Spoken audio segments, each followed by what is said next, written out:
草原的夜色多么美。录歌的时候啊，一定要用混响啊，用干声录出来的声音会很白、很干、很直。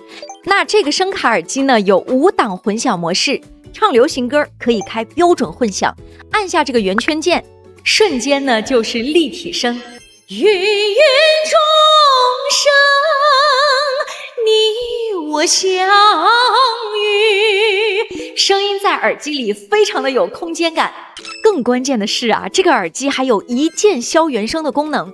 那唱歌最麻烦的呢，就是找伴奏。有了这个耳机，任何一首喜欢的歌，长摁 M 键3秒，原唱的声音就会被削弱。你在唱的时候呢，直接就能来合伴奏，特别的方便。练歌的时候也一定要用这个声卡耳机，因为唱歌跑调，节奏跟不上，主要就是因为听不清楚自己的声音。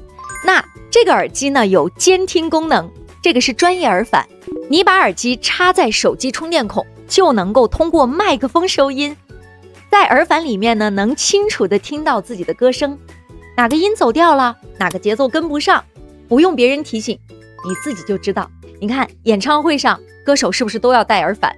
那这个耳机呢，还能用来直播。这个收音麦克风啊，比直接用手机收音效果更好，能帮你去掉周围环境的底噪，让声音更干净、更通透。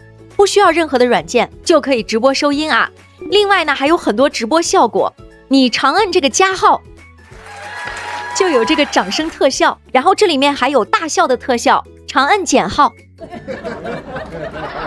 是不是直播经常听到的就是这种特效？这个耳机除了练歌、录歌、直播，还能用来听歌，短摁 M 键就能切换到听歌模式。那这个时候麦克风不收音，你说话也不会干扰听歌，再短按一下 M 键呢，就回到录歌模式，麦克风就开始收音了。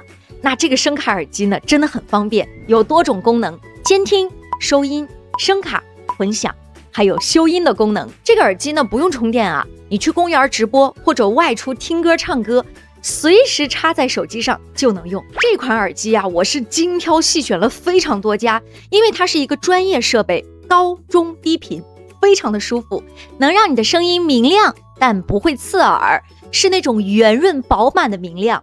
一束红花照碧海，它让声音变得很通透，不是那种单薄的通透，而是有空间立体感的通透。那有了这个耳机，你练歌、唱歌、录歌都会感觉幸福感特别的强。左下角快试试这个耳机吧。